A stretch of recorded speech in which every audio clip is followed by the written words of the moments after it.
Hey, good afternoon, morning, or evening, depending on where you are watching from today. My name is Ariel Tichnor-Wagner. I'm a Senior Fellow of Global Competence at ASCD, and I'm absolutely thrilled to be presenting to you all today and having a rich discussion around supporting the whole child through globally connected teaching and learning. The time is always urgent to make sure that education empowers our youth to create the future that they want to see and to make our world more just, equitable, inclusive, and sustainable.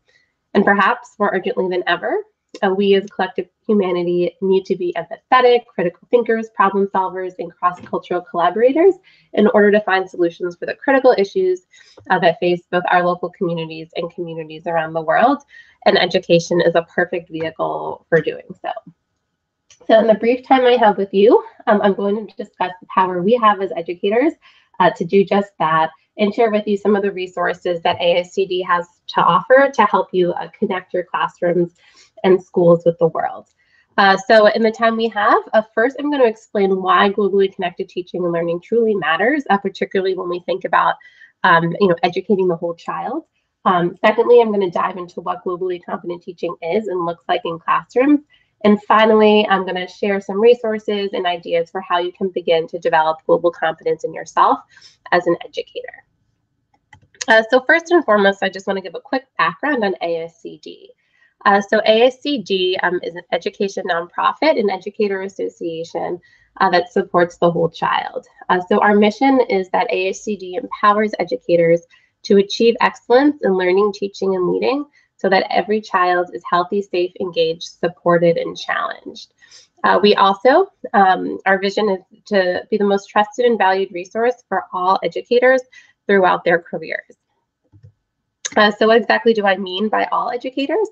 ASCD is the professional association for educators across roles, whether you're a principal, teacher, central office staff, a superintendent, part of the higher education faculty, an education consultant, or really anyone else that's working with kids in schools in some capacity. We are here for you with the goal of supporting the holistic success of every child.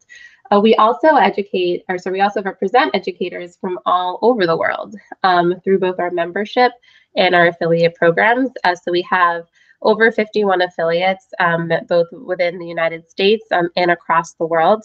And our members traverse almost 128 different countries. So no matter where you are, who you are, where you're teaching, how you're involved in education, we're here to support you in ensuring that every kid is healthy, safe, engaged, supported, and challenged.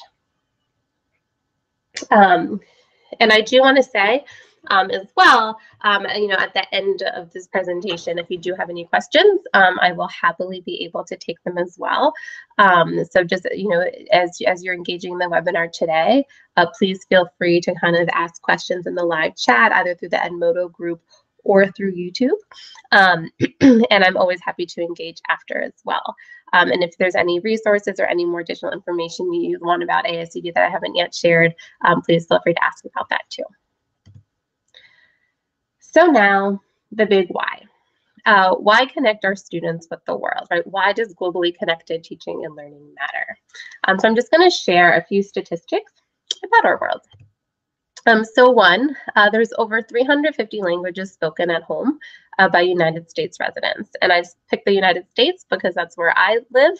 But, I'd like you to think, if you live outside the United States, kind of how many languages are spoken in your town, in your city, in your country, because I would be shocked to find that there is a country, a city that doesn't have multiple languages spoken throughout it. Second, there are 258 million international migrants, so folks who are living and currently living in a country where they were not born. 3, there are 1.86 billion worldwide Facebook users. And Facebook is just one of multiple social media apps that are used to connect people. And finally, last year, there is the U.S. Dollar value of worldwide merchandise exports exceeded 11 trillion. So what do all these numbers tell us about the world? I want you to think for a minute. And as you're thinking, you can type it into the YouTube chat, you can type it into the Moto chat, or just reflect on, right, what does this tell us about the state of the world that our students are living in? Right, for me, when I look at these numbers, I'm thinking, that our world is super connected. Whether it's connected through people moving countries, whether it's connected through folks, signing online to Facebook or other social media on their phones, or through the goods and services that we're using, right? We're connected with people across geographic and cultural boundaries. And we're also, our world is really diverse, right? The flow of people and languages and culture, is flowing as quickly as these economic goods and services. So for me, right, this is kind of the type of world that we have to make sure that we're preparing our students for, because this diverse, interconnected world is here right now. And if our school systems are going to be responsive to the needs of students and reflective of the needs that society has for our students when they graduate, we have to figure out, what are those attributes that students are going to have to develop so that they can succeed in a world like this. Which leads me to the next question, right, of what are these attributes that students are going to need when they graduate, if they're going to succeed in a world that is increasingly diverse, increasingly interconnected, and growing ever more complex. So again, think about that for a moment. And as you think about the skills that you think are most vital, I'll share some of the skills that I think are most vital, right? And so these kind of cross, for me, they cross over a multitude of dispositions, knowledge, and skills. So dispositions include empathy and understanding and appreciation of different perspectives, being able to put themselves in the shoes of others. Also, social responsibility, so the willingness to tackle issues that are facing their local communities and communities around the world, right? Especially as our world continues to grow ever more complex, and the challenges that we face at home are very much, similar to and reflective of challenges that other communities face abroad.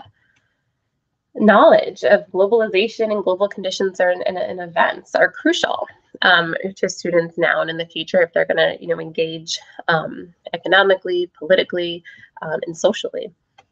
And finally, behaviors related to working with people across geographic and cultural boundaries. So for example, intercultural communication and collaboration. So for students to learn about, understand, and develop these attributes requires that teachers feel comfortable fostering these attributes as well.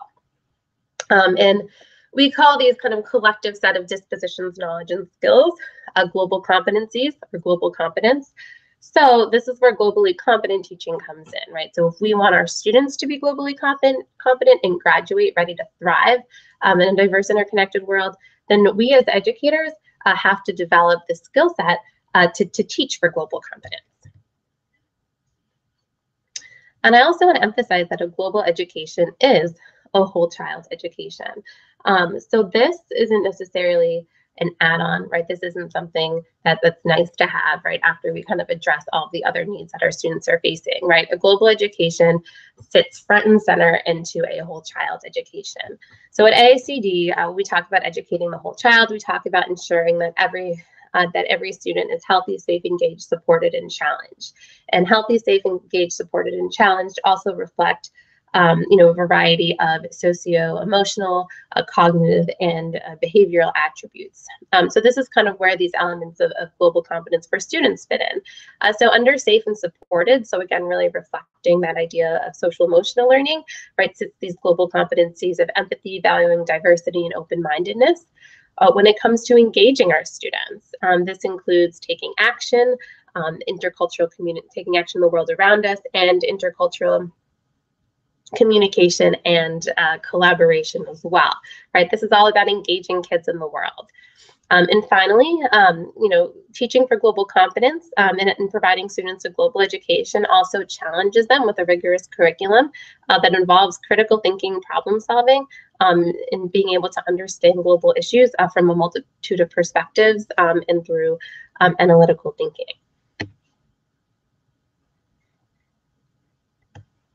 So now that we understand why this is important, the big question is, how can we connect our teaching to the wider world? And globally connected teaching is both bringing the world into the classroom and also bringing the classroom into the world. And this can be done in a variety of ways, right? Whether it's through curriculum and instruction, so bringing text and examples from different countries and cultures into your everyday teaching, or through experiences, right? Where you're actually kind of having students engage, whether it's through video chat, physical and virtual exchanges, or authentic projects. Engaging with people from all over the world as well. So what dispositions, knowledge, and skills then do teachers need if they're to develop global competence in students? And myself, when I was at the University of North Carolina, myself and a few colleagues asked this very question. And we realized that at the time, that back in 2012, right, there were great definitions and frameworks that were out there for students or for just people generally. But we were having trouble finding a specific framework that actually answered what did it mean for teachers to concretely infuse global learning into their practices. So to define what this meant, myself and my colleagues, Dr. Kane, Dr. Glazier, and Dr. Parkhouse, we reached a consensus definition through a systematic review of all the literature we could find on attributes of globally competent teaching, with this, and specifically parsed out the different knowledge, skills, and dispositions that teachers would need. So we came up with 12 elements that are this interconnected set of dispositions, knowledge, and skills that you see here. And so teacher dispositions include empathy and valuing multiple perspectives and a commitment to equity worldwide. Teacher knowledge includes an understanding of global conditions and current events, global interconnectedness, an experiential understanding of different cultures, and an understanding of how intercultural communication works. And then finally, teacher skills. And this is really, again, kind of focused on classroom pedagogy, is all about creating an environment that values diversity and global engagement, infusing global content and perspectives into the curriculum, creating opportunities for intercultural conversations and facilitating international and intercultural partnerships that focus on global learning, and finally, assessing for global learning. So developing ways to incorporate global competence into how you're assessing students. And as I said, these are all interconnected. And they also, again, when we talk about a whole child education, right, you can almost think about these competencies as falling into these three distinct kind of holistic buckets of teacher learning. So of cognitive development, social emotional development, and also behavioral development as well. So I'm going to take a minute to kind of walk through these three buckets. So first, if we look at this cognitive domain of learning for teachers, right, which would fall under what we would call challenging under the under AICD's whole child framework, we have this understanding of local global interdependence.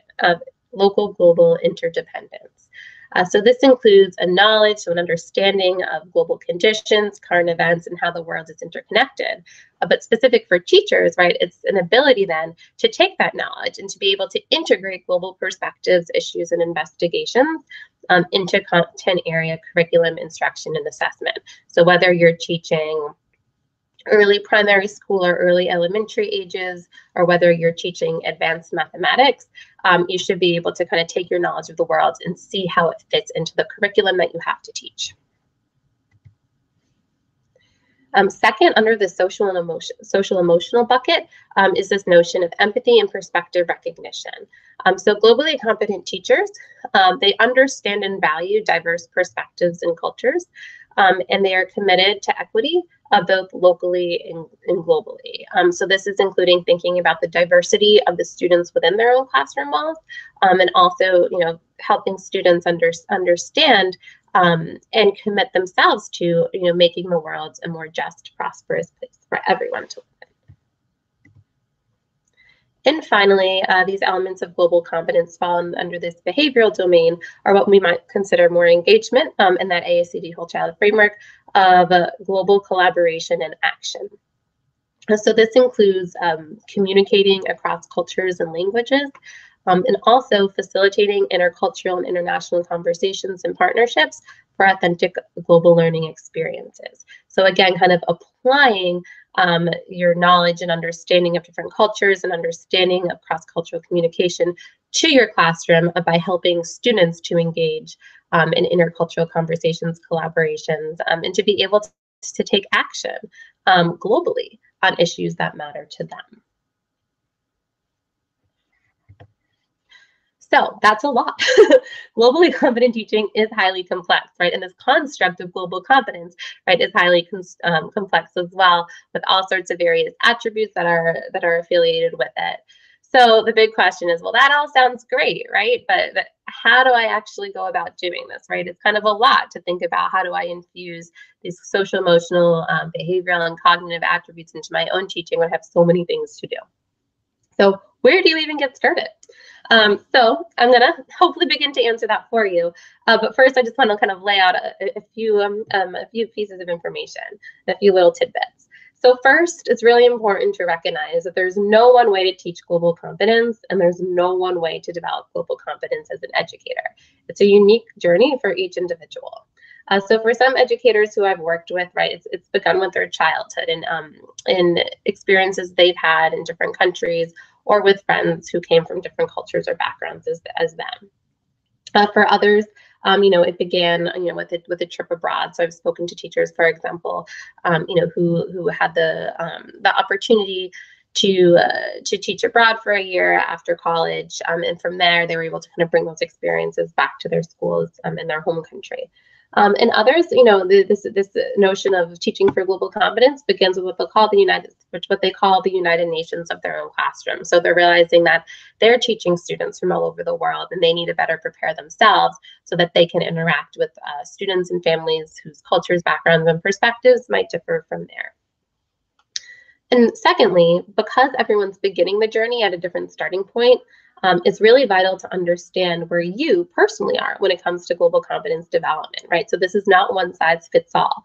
Therefore, it's important to you to understand right off the bat, right? What are your own strengths? What are you already bringing? What are you already doing that reflects this global competence framework?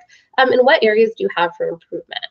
And then what small measured steps can you take to continuously improve and do so in a way that isn't overwhelming? And finally, global competence doesn't develop overnight. It develops over a lifetime. So you should never feel overwhelmed. Oh my God, right? The world is completely, diverse and interconnected right now. I have to develop all this tonight so I can help my students tomorrow, right? This takes time. It takes time to develop these different attributes of global competence. It can take teachers their entire career, and really, it begins in childhood even. So, it's throughout your entire lifetime. So you shouldn't feel the pressure to develop anything overnight, and just know that, over time you'll slowly improve, and that you can always continue to be developing these different attributes of global competence. So with these 3 points in mind, and with support from the Longview Foundation, my colleagues and I developed the Globally Competent Learning Continuum. And this is a free, validated online self-reflection tool that also has an online resource repository. So we developed this for specifically classroom teachers of any grade level in any subject area to self-reflect. But we've also found that administrators and teacher educators can also use this as well as a way to gauge whether they're providing enough supports for teachers and are really helping teachers improve under these 12 domains of global competence. Importantly, it's not designed as an external evaluation, so administrators can only see, really should only be using it as a way to kind of reflect on how they can better support teachers under these 12 different attributes of global, or what we call elements of globally competent teaching and learning. So I'll show you, and then I'll talk in a minute too about the resource library, but I first kind of want to show you how how this looks like and how it works.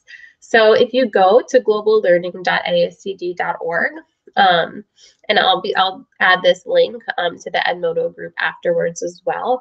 If you go there and you click on the middle where it says continuum, right, you will see these 12 different elements of globally competent teaching and learning that I shared earlier.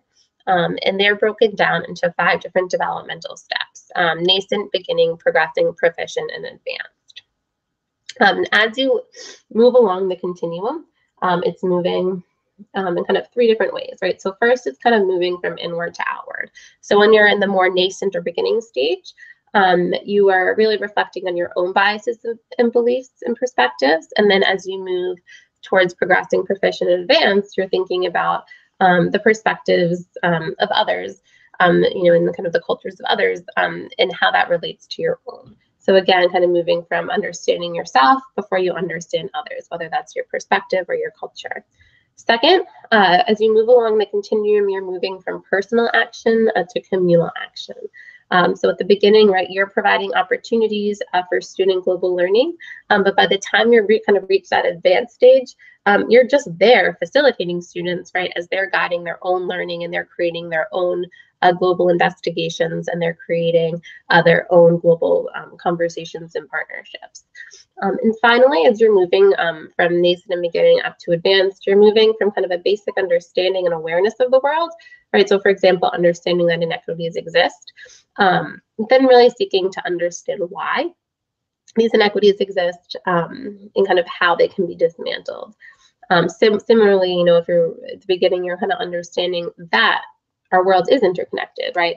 And picking apart some ways that our local environment is connected to the global environment.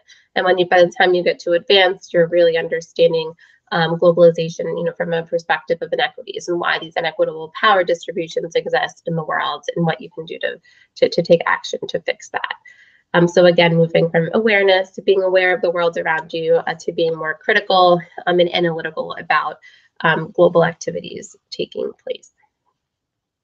And so how this works too is that you self-reflect for each element. You decide yourself whether you're nascent, beginning, progressing, proficient, or advanced. And then from there, you can figure out kind of which elements you need the most work on and what you would like to tackle next, which leads us to the resource library. So after we develop the Globally Competent Learning Continuum itself, which is, it's research-based, it's validated, it went through kind of an extensive multi-phase process, which if anyone has questions on, I'm happy to share those resources as well, and kind of the science behind it. But we decided after we created that, right, it's not enough just to say here, like, you're beginning in this element. We thought it was really important to actually provide teachers some resources that they could begin looking at to lead towards improvement. So the resource library on globallearning.ascd.org has a number of different books, book chapters, articles, some classroom demo videos, and lesson plans, along with some links to other organizations and materials that we have found helpful, aligned to each of the different elements. So it kind of gives you a starting place to begin to learn more about that element and to begin to improve, whether you're trying to move from beginning to progressing, progressing to proficient, or proficient to advanced. So these are, again, just a starting place. There are so many incredible resources out there, and I always and there's to implore you to kind of search yourself as well. But we figure that it's important to at least provide you a starting point. Also, there's always new organizations and resources that are cropping up that can be incredibly helpful. So again, while this is a starting point, this is by no means a comprehensive be-all end-all resource library for all the great global learning materials that exist out there. So really using the continuum is all about self-reflection and improvement. So really it's a continuous improvement process where you reflect, right? So you read across those 12 elements of globally competent teaching, you rate yourself for each one and reflect on why you rated yourself as you did, right? So you're not arbitrarily saying I'm proficient or I'm advanced or I'm beginning, but you're thinking about the experiences that you've had, the learnings that you've had, the actions that you've taken as an educator or in your personal life as well, that would help you kind of rate yourself as you do. Once you've rated yourself across the continuum, you can choose, a few elements to focus on. So you might say, all right, it looks like, I'm pretty good when it comes to the dispositions and knowledge about the world, but I'm really having trouble, being able to kind of infuse this into my content area instruction. So you would select, that element, and then you would go to the resource library and begin to review some resources and come up with an action plan and say, okay, after, reading this article on integrating global learning into my classroom, I'm going to take action. I'm going to adjust a lesson plan or two and see how that works. So take action and then reflect again and see if you've grown. So again, developing global competence is very much an iterative process. we don't expect it to happen overnight, but again, to take time, over multiple actions, multiple iterations.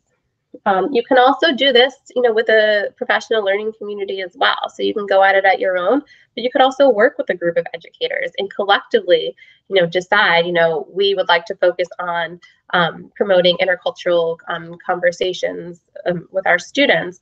And so as a grade level team or as a school, this is going to be the element that we focus on. So again, you don't have to go at it alone, and perhaps it's even more powerful, when you're reflecting with other educators. And just as there, is kind of no one, entryway into realizing that global competence matters, there are multiple pathways to developing global competence.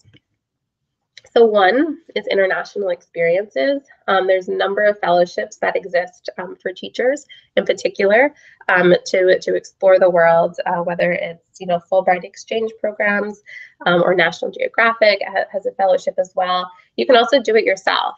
So I began my career as an educator, as a 5th and 6th grade teacher, and I would spend my summers traveling abroad. I would find low-cost or almost no-cost volunteer programs with homestays, which allowed me, to further develop my Spanish and also kind of develop this broader, sense of experiential understanding of different cultures. So I did that on my own, not through a formal program, but there are formal programs that are very much out there too. And research shows that international exchanges in various ways, shapes, and forms, do lead to teachers' development of global competence and global understanding and cultural awareness. Second, you can create or join a school or district-based professional learning community.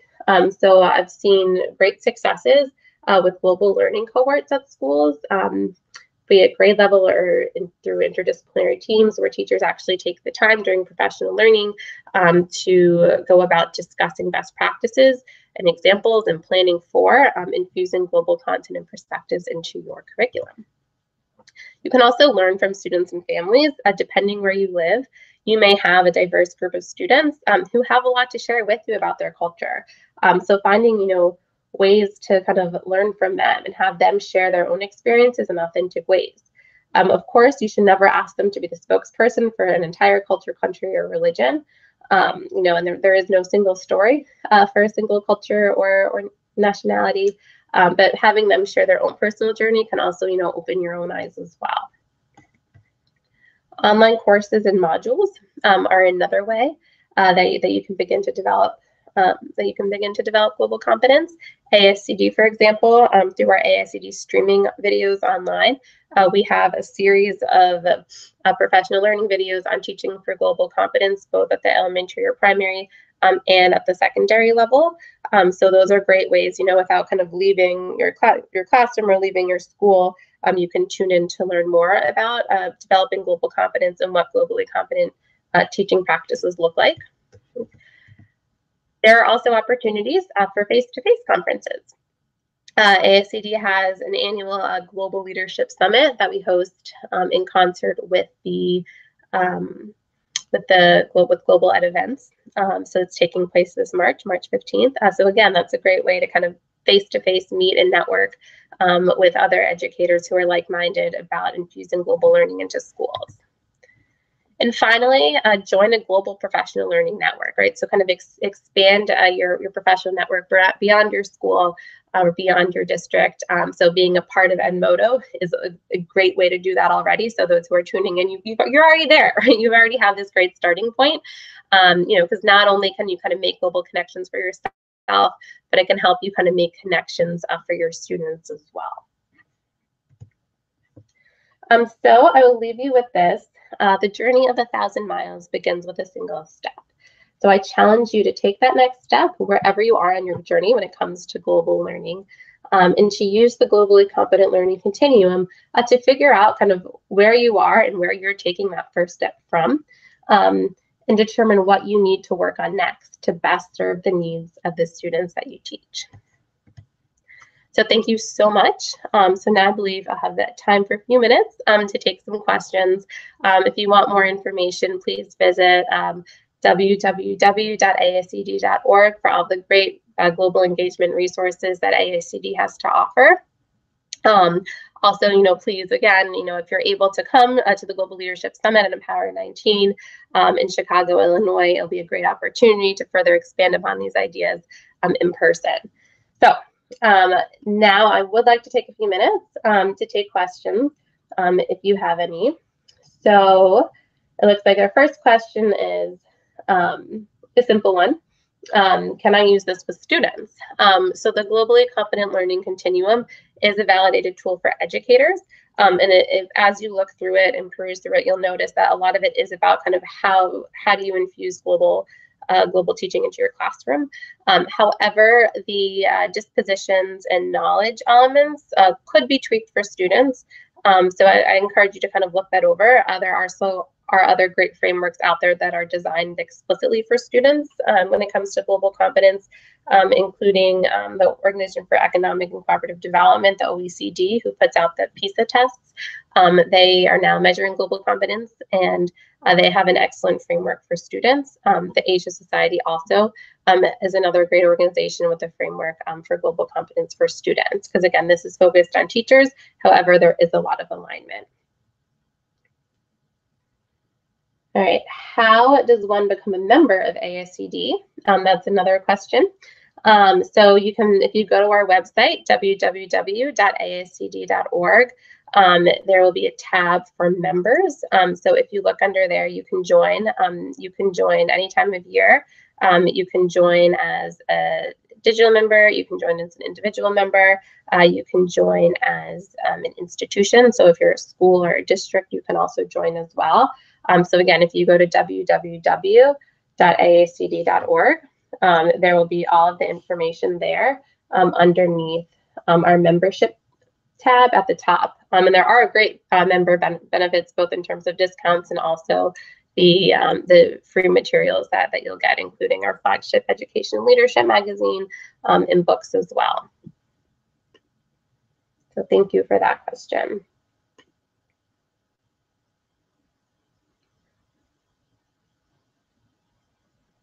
All right, so a few people are asking if there will be certificates for attending this session.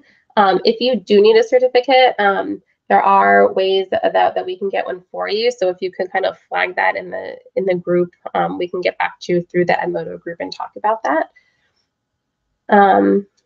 See, is there ways to use Edmodo to connect with teachers globally? Yes. So one of the reasons why I was so excited about doing this presentation with Edmodo is that Edmodo is kind of a ready-made platform for creating global connections. So Edmodo is a global community of educators worldwide, and any teacher can use Edmodo to connect with others, to share resources, or even connect your classrooms. So I know teachers have used Edmodo to set up cultural exchange programs where students work together on projects. And Jason with Edmodo can tell you more about how to do this for your particular program. So again, because if this is already an interface that you're using and that you're comfortable with, it's really the perfect way to start, right? So really, I always say start where you are.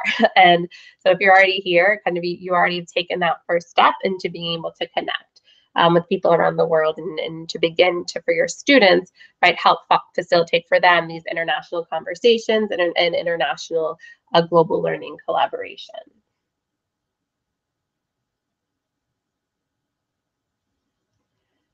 So that being said, without any more questions, again, I encourage you to visit ascd.org to explore all of our resources, including our events like the Global Leadership Summit, our membership opportunities, along with kind of our various books, publications, and our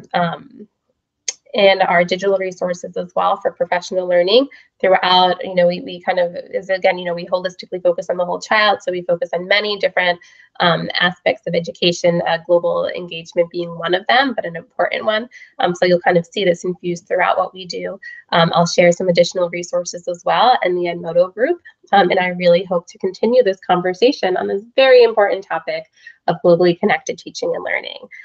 So thank you for your time, and I look forward to continuing to connect with you all.